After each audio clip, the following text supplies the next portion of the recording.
How's it going, guys? Vaibhav here and welcome back to another video. Now today I want to talk about removable batteries, and they've been in the news for the past couple of days, and that was sort of the inspiration for this video. We're gonna get into the article in just a bit, but let me address the last phone I had with a removable battery, which was the LG G4, and picking this out of my drawer just recently actually felt really nice. It feels nice in the hand even for today's standards, and of course it had a removable back as well as a battery that you could literally pry out. And one of the key advantages to that is if this battery ran out, you could replace it with a second one and you'd go from 0 to 100% in 5 seconds. That's faster than any wireless charging or wired charging solution right now out there, and basically triumphs it all. And this was all before all of that wireless and wired charging, a 40 watt, came into play. So this was a big deal. But almost the advantages of sealed batteries outweighed this. Sealed batteries basically allowed manufacturers to save space on their smartphones, which was their biggest concern. With people asking for more and more things on smartphones,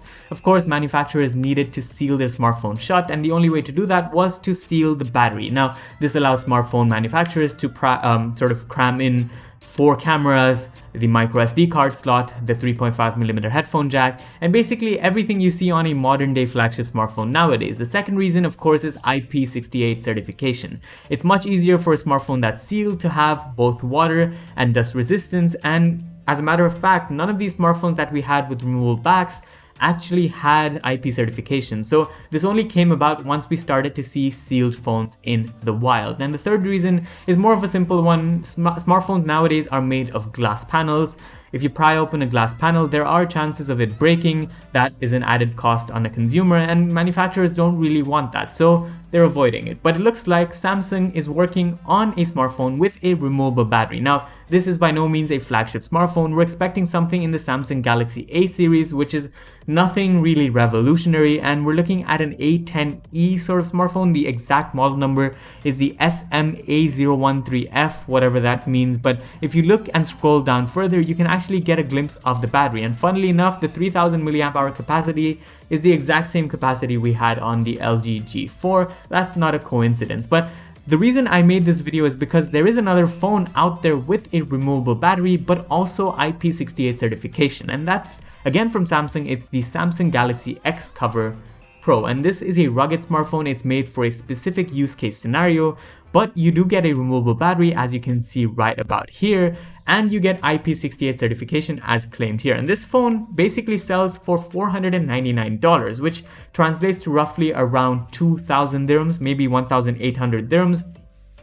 Typically not a flagship price tag, and I'm pretty sure it doesn't have flagship specifications. If we scroll down, you could actually scroll down and learn more about the specifications of the smartphone.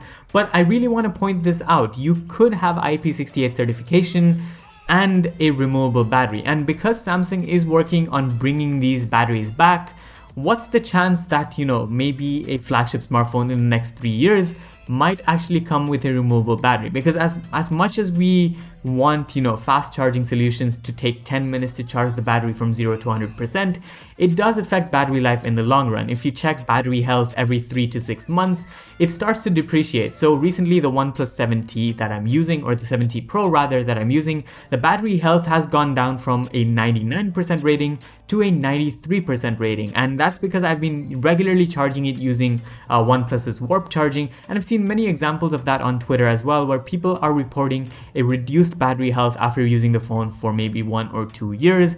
And I think to tackle that, this solution makes sense. So if manufacturers could go for a removable battery, somehow save all of that space, still cram in everything they do with their flagship smartphones, and basically have 0 to 100% in just 2 to 3 seconds. And if one of these manufacturers can actually announce that in a keynote in the next 2 to 3 years, I think that would be a significant wow factor, so long as we don't see these fast charging solutions get up there without affecting battery life. But what's your opinion on that? I think it would be really cool to have, the resurgence of removable batteries on smartphones, and I think that would be a great move for certain manufacturers. I think what Samsung is doing with this phone is gauging the audience interest level, but of course they're doing it on a very small scale with the Galaxy A series, so it won't really get the best reception, nor will Samsung really understand what consumers want.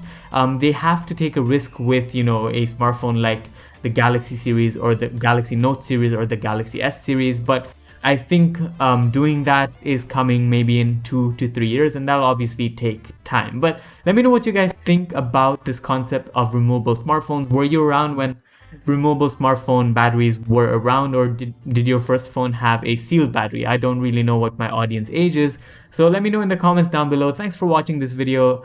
This was Vaibhav, and I'll see you in the next one. Adios.